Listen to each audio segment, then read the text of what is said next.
There we are, Ohio Ram Show, coming to you from Southwest Ohio, sponsored by time stations 41 and 42 in Oxford and Blanchester, Ohio, a show about cycling, ultracycling, and the race across America. And we're going to have some guests on here tonight, some people that I tried to do a show with back at Calvin's Challenge in the spring, and being inept as I was, the focus and stuff wasn't right, so I said, let's do it over again. So they're very gracious to come here again. We have John and Nancy Guth, and with them we have Earl Janssen and Chip Adams. Okay. You see how well prepared I am? I mean, I'm really on top of things. What can you say? So I'm Lee Kreider, the host of the show, and we're here in the fourth year and kicking off with John and Nancy Guth. How are you guys tonight? We're great. Great. We're doing well. Doing good. Well, I apologize for messing up our other little adventure. It's not the first time I've done it, and probably won't be the last, but we're glad. So tell us a little about yourself, and we went over this territory, but how you guys got into cycling. I'm interested in your first bike, John, and whatever.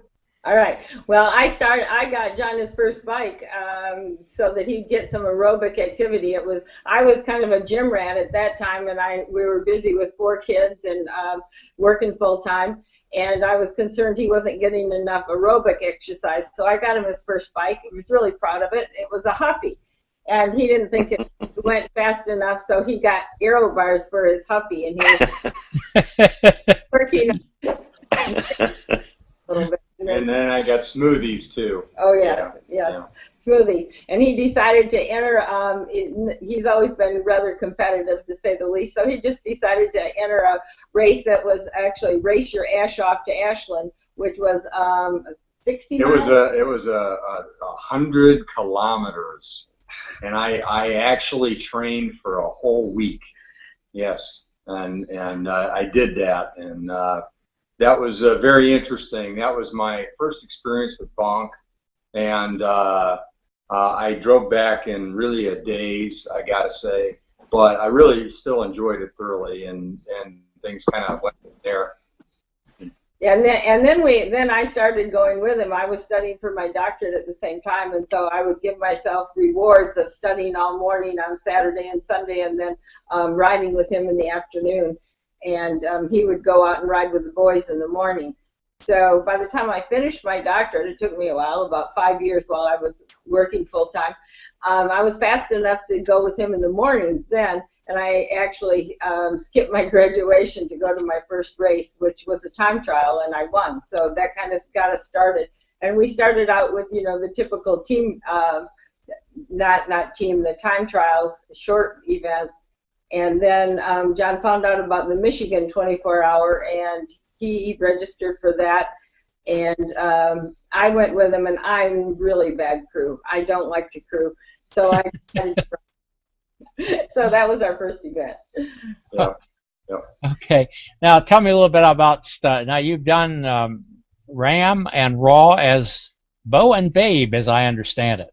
Yes, yeah, we were looking for a name, and we were going to be Rambo and Babe, and so somehow the Rambo made sense to some of us oldies, but not to the new ones. But we just stuck with Beau and Babe. So we did 2 Rams. Well, we did 1 Ram as Beau and Babe and 2 Raws, and then we added the Buds this year because we wanted to race with try a 4-person team. Well, some of the things, tell us about your Raw and your Ram experiences, and what years and how you turned out. Well, the first year it was my first 2 were 2010 and 2011, and I did a 4-person team in 2010 with Operation Progress. I remember that, yeah. With a paralyzed hand cyclist, and that was a really great experience. Then the next year I did Ram Boomers, which was 260 ladies, and John was my crew chief for that, and so that was a real experience. And then we just, we enjoyed the Ram so much, and I just said, look, we've got to do this together while we still can. So the next year we did it as Beau and Babe, and that was 2012. And then we had a great time. We just had the best race ever. It was, our daughter was a crew chief. She's a lieutenant colonel in the Marine Corps, and she's logistics, so she did a great job. And we had pretty good weather. We, worked really hard at getting, staying on the bike the whole time. We didn't have any catastrophes. Had a couple hailstorms, and that was about it. So we did it in 8 days, 3 hours, and 43 minutes. And then this year we did 4-person team with 7 days, 3 hours, and 43 minutes. So I think we're kind of stuck in that 3 hour, 43-minute thing, but it was another great experience. I recall some of those races, and I remember the name cropping up. I never had a chance to really meet you, but we had a chance to talk there at Calvin's Challenge, and that'll be kind of memorable for me this year. You had kind of an interesting experience there, didn't you, Nancy? Yes. I did have a very interesting experience. I've done a lot of ultra races. I've, been in the Michigan 24-hour many times, and been at Calvin's and won overall both places. But I've got to tell you, I never flown off a bridge before, and I was coming around the corner probably a little too fast, and there was lots of pools of gravel, and hit one and slipped, flew over a bridge with my bike. And John measured, the engineer and him, it was 11 feet down, and ended up landing on mud, thankfully, mostly mud, but a railroad tie. And got up and got cleaned off. It took about an hour and a half to get a wheel, because one of my wheels broke. And then went back out on the course and did over 200 miles. So it turned out well, and my rib hurt the whole time, every time I stood up. So when I got back to our hometown of Stafford, Virginia, I went to my doctor, and he was not amazed. He knows me pretty well, and he said, you're getting full x-rays. But the only thing broken was one rib, so I was very thankful, and it healed fast. Well, and I think this happened about 7 miles into the race, didn't it? It was no, it's 50. 57. It was 57. Okay, it was in the second loop. Second loop, yeah. 50. I don't know why I thought it was the first loop, but well, I was there, and I think what I'm going to do, and if this doesn't come off, why you'll understand. We're going to pause now. I have a clip of you, Janet, of Nancy, when you came back and you were discussing with one of the officials how you wanted the time adjusted. Yeah. You remember that? It's a lovely clip, and the thing that stands out about it, I'm going to put it in right here, but if it doesn't work out, why I'll tell you what she said. The official asked you, "Are you all right?" You remember what you answered? No, I don't. You answered, "Probably not, but I'm going on anyhow." And from what I've read of you guys and followed you guys a little bit, I said, that's kind of typical of Beau and Babe. Yeah, it kind of is. Oh, that's funny. I don't remember that at all. Well, I have that clip, and like I said, I'll probably cut the show. In fact, I'm just going to give a pause right here. Tell me that story again. What happened? I skidded on the gravel. I was forced into the gravel, and at mile 9 went over the bridge and went into the water and broke a wheel. And so I had to get taken back here. We got a wheel to use, and we want to start again. Okay. But we just have to add 9 miles on to our. We got picked up at mile 9. Is that okay?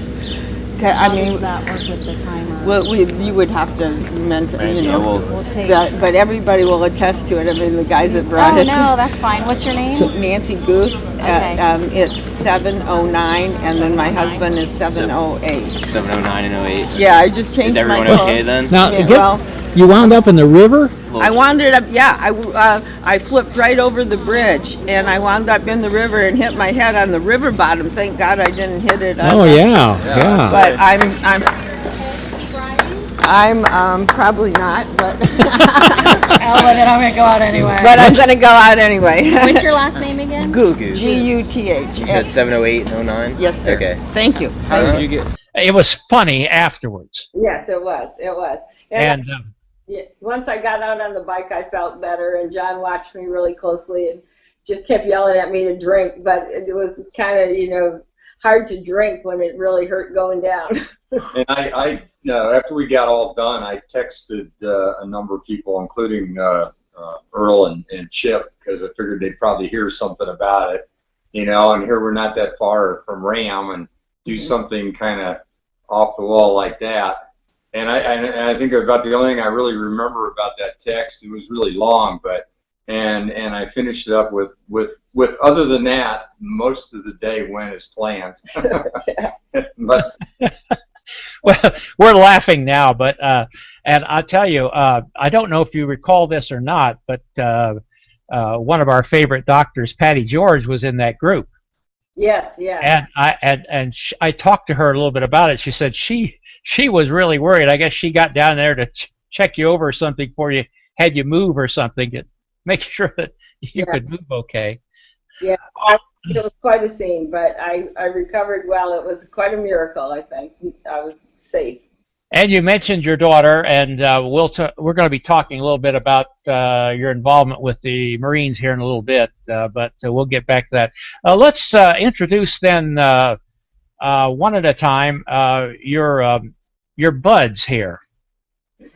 We were so fortunate. We were last year about November, December. We were talking about plans for the future, and someone, I don't know, I can't remember if it was Earl or Chip, had emailed me and asked me if I would, if John and I would be willing to, share our experiences with RAM, because they were thinking about doing RAM together in a couple years. And so I right away said, "Oh, don't wait! Why don't you do it with us? Because we want a 4-person team and we're looking for 2 buds." And so we met for coffee and we talked, and they both really weighed it back and forth because it's a big deal. It's a huge big commitment. Yeah. And they joined on right the first of the year, and we were very happy, and we never had a moment hesitation. We all got along great, and we all worked hard for the same goal. It's not like some of the RAM things where, when it's all over with, that's the last person you'd ever want to see again. Not exactly, period. These guys were just absolutely from day one, just totally into it, and it was just a wonderful, wonderful time. And we finished the race, wonderful, wonderful time. So. Okay, well, we'll talk about that in a moment, but we're here in Virginia with you guys. I think we're going to go, is it to Maryland? Earl, are you in Maryland? Yeah, Chip and I are both in Severna Park, Maryland. And this is Earl Janssen. That's right. Tell me a little about yourself, Earl, and how you stumbled into cycling and got involved with such an awesome experience as Race Across America. Well, started cycling actually in 2010, so it hasn't been all that long. I crewed for Randy Morey in 2011 for his solo Race Across America, and really got bit by the bug. It was an exciting kind of thing, and out of that, just continued working. I've become a randonneur, and for instance, just this last weekend finished up my 4th R12, but was looking at doing something like RAM, and so I talked to Chip about the possibility of doing a 2-person RAM team in 2016, and as Nancy said, reached out to them to get an idea of what that would all involve, and they sucked us in. Their energy is pretty contagious. Okay, for our audience out there, you mentioned R12 and Randonneur. Help us understand what that's all about and how that differs. Yeah, randonneuring is long-distance cycling, 100 and 200 Ks and on up. The R12 is 12 consecutive months of at least a 200 K per month. So you're doing it in all sorts of weather, all sorts of conditions, and it's a lot of fun. Keeps you on the bike. Yeah. And Randonneur is self-supported. Is that correct? That is self-supported. No support crew whatsoever. So you got in touch with these people, and the next thing you know, you're on a Race Across America 4-person team. That's right. And it was it was a really quick ramp up for us because we had about 6 months of training to be able to do this. Once we decided, and we had thought we were going to have a year and 6 months to train, so we ramped it up, and 2 or 3 back-to-back 1,000-mile months, just getting out whenever I could. Okay. And let's go on to Chip. You're in Annapolis as well, are you? Yeah, well, also in Severna Park, Maryland. And Earl and I live probably, as a crow flies, about a mile. Okay. Well, tell me about yourself a little bit. I, like Earl, started randonneuring. I started randonneuring back in 2007 when I was talked into possibly riding Paris-Brest-Paris, which is a 1,200-kilometer bike ride, from from Paris to Brest. Just finished a few days ago, actually.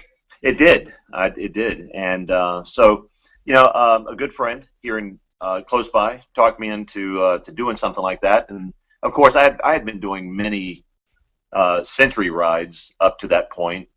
Thought I'd give it a shot and loved it. And like Earl, I seem to be collecting R12s. I just completed 92 straight months of 200K or better. Wow. So that's turns into a little over 7.5 years of consecutive 200. Wow. 200 or better. Wow, that's consistency. That's consistency. Chip, you were racing in the 60 to 69 age group mixed 4-person team. Is that correct? That's correct. So you're not all spring chickens, are you? No, no. And unlike Nancy and John, who had been racing, I got to tell you, it was actually my first bike race. Wow. So that. Yeah, that was actually my very first bike race, and I disclosed that to our crew in California when we all got together. Did they say, "What are you doing here?"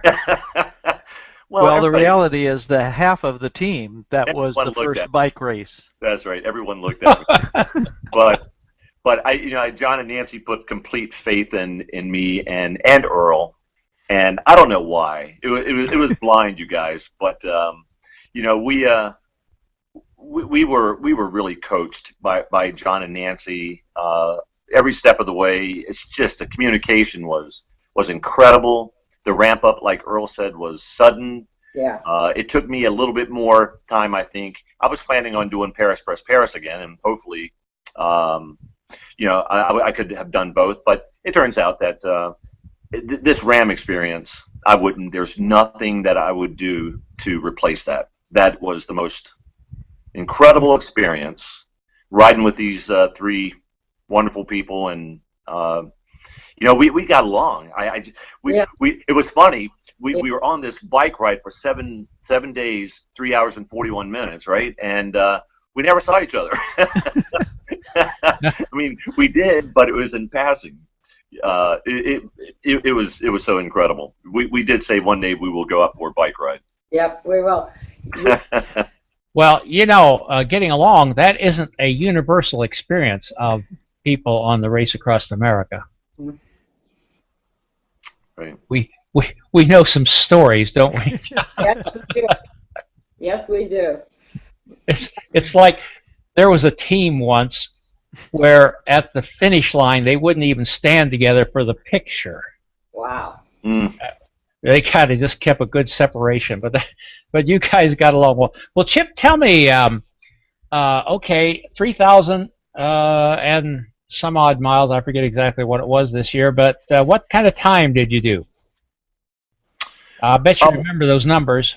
Yeah, 7 days, 3 hours, 41 minutes. And those are numbers you will never, ever forget. I'll never forget them. Never forget. I won't remember an awful lot of those of those 7 days, 3 hours, and 41 minutes. Sleep was a challenge. But by mid-country, by Missouri, I knew I was on a bike ride at times, and sometimes I just didn't know what bike ride I was on, or what was coming next, or I could tell something epic was happening, and it would take me, I don't know, 10 or 15 minutes to realize, oh, okay, just by watching the next turn of events that it all kind of pulled back together. But then I had some really I have just incredible memories actually of the ride across America, race across America. Well, Earl, how did you work in teams of 2 and 2? It was an incredible kind of experience. We pretty much, I guess the rule of thumb was that we were all 4 on all the time, except for rare occasions when we might get an hour and a half sleep. But for the most part, it was 15 minutes on and 45 minutes off, and rotating right through every one of us 24/7. I don't know about the wisdom of that, but we did it. Well, everybody does things a little different, but I think that's somewhat different than what I think most teams do. Yeah, we had thought originally that maybe we would have 2 people on and rotating those 2 people while the other rested and that kind of thing. But it just seemed like none of us wanted to be off the bike for that long. We wanted to be riding. And as soon as we could be riding, we were doing it. I was absolutely amazed that I'd be in a deep sleep. They'd tell me that it was my turn to ride. I'd wake up and I'd be going 20 miles an hour in under a minute from waking up. And we just continued to do that across the country.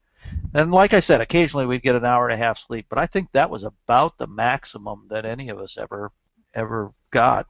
Yeah. That only happened, what, maybe twice? 2 or 3 times at most. Yeah.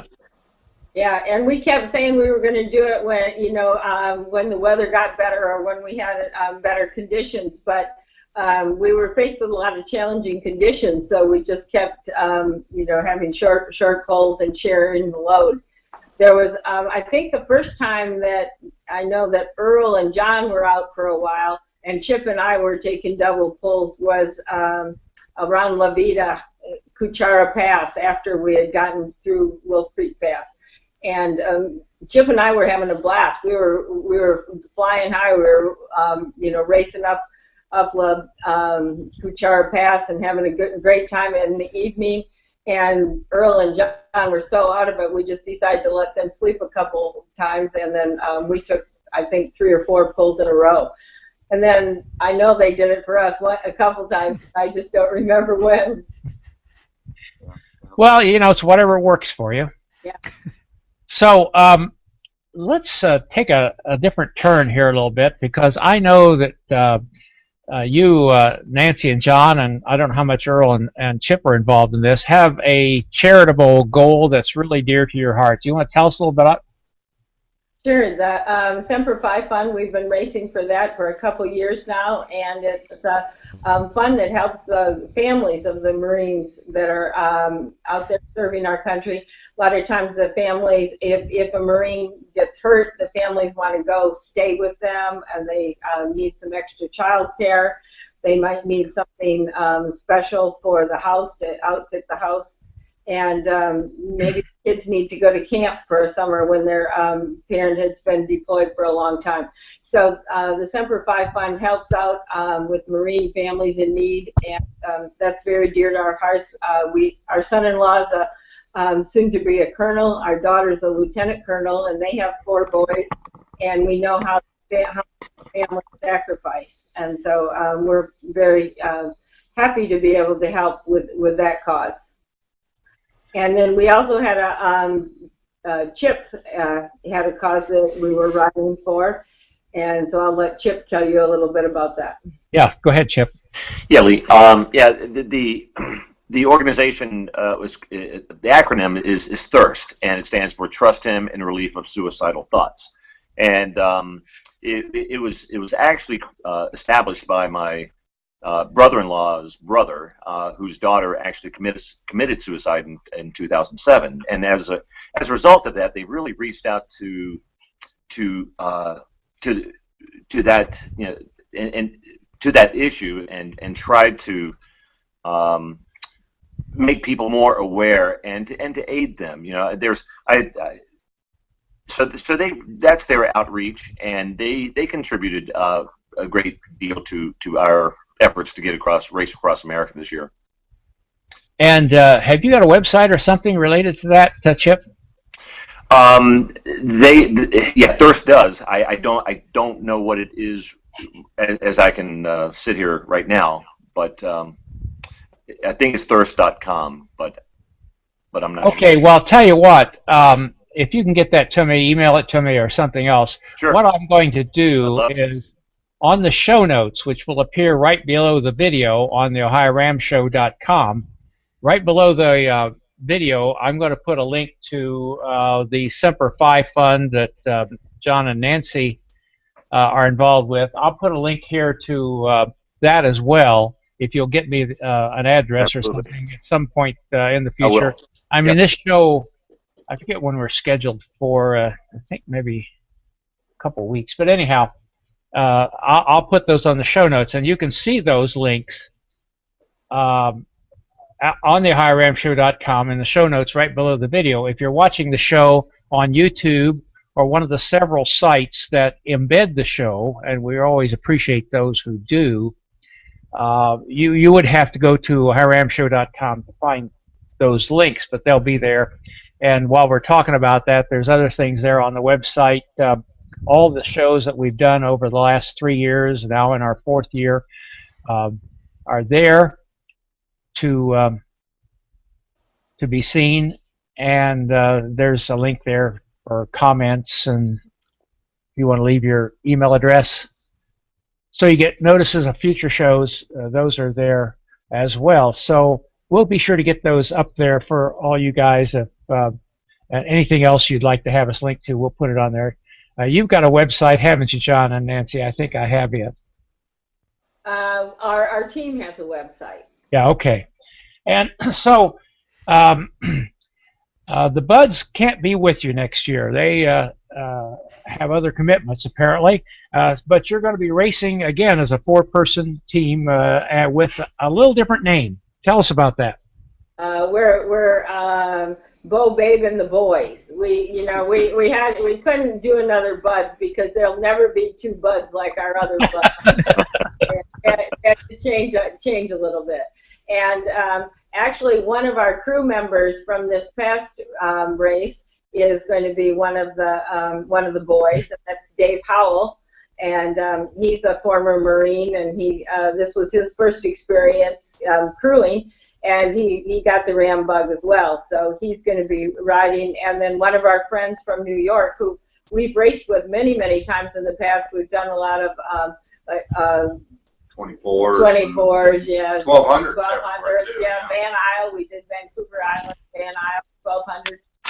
Mark Pritchard is coming back to racing, and he's going to join us. So we're looking forward to that as well. Well, we'll be looking forward to seeing you on the road again, maybe at different venues around the country, but especially on the Race Across America as you come through Ohio again. We'll be looking forward to you. And one of these days, I may be there when you're there, but you never know how that's going to turn out. Never.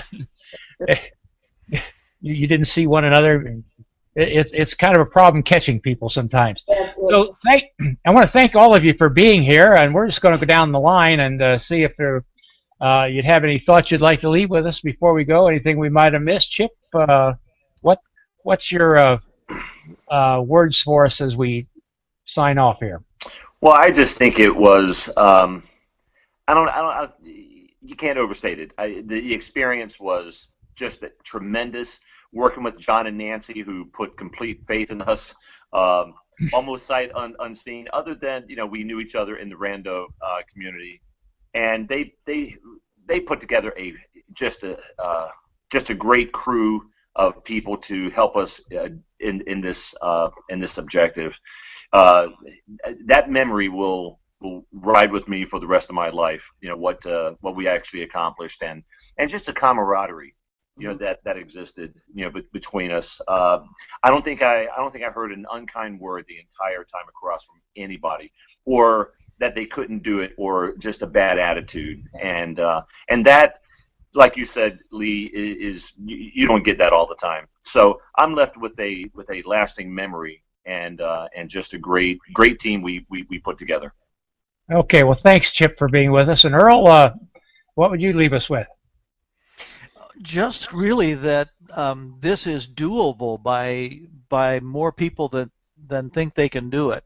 My friend Randy Morey, as a solo rider, said, "Oh, anybody can do this," and I'm not sure that anybody can do a solo ride, but a 4-person team, I think, is really the sweet spot. And if you've got some energy and you've got some miles under you, 4-person team is really doable. And also, if you've got any aspirations, a 4-person team finish allows you to qualify for solo RAM. It does indeed. It does indeed.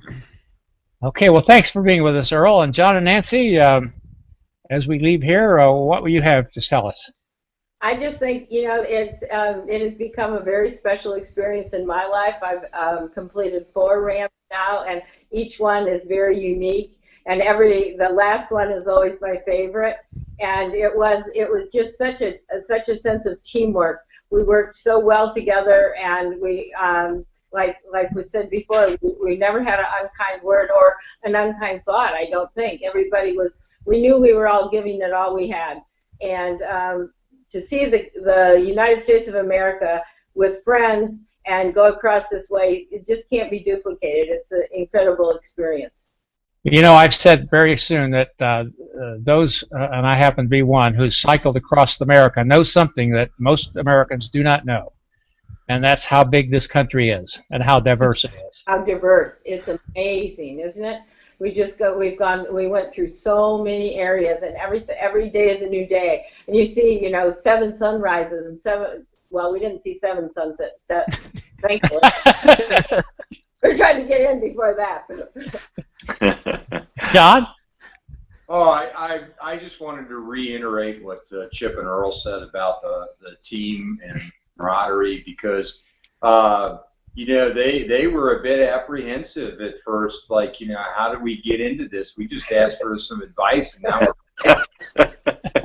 what this happened. Yeah.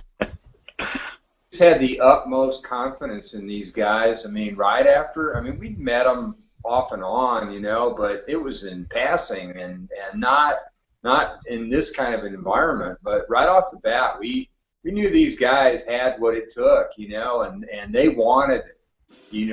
They wanted to do it as a 2-person team, but then when we approached them on this, they wanted it just as bad. So it was so much fun to have them be with us and on this. It was my hat continues to be off to them, because that comment that Earl made about, we had 6 months to ramp up, that's quite the learning curve right there, or just a physical curve, if you want to call it that. So thank you, guys. Yeah. Thank you. Well, thanks for being with us tonight. We really appreciate that. It's been a great time, and actually, I'm kind of glad that it turned out this way, because I got to meet a couple extra fellows and made a really quite nice show. We want to thank all of you for being here. We thank all of you who watched the show, for all of those of you who helped the show get a little better known by giving us a like or share on Facebook, or a share on Google+, maybe retweet us on Twitter. It does help the show, but it helps the mission of the show, one of which is to make ultracycling better known a sport that is the best kept secret in the United States, maybe in the world, and we trying to do that job. And when you share and help us along, that helps so much. We want to thank all of you for that, and we want to wish all of you a good morning, good evening, good night, wherever you happen to be in the world, and whatever time of day you see this. We're just glad you're here. Thank you so much. Goodbye.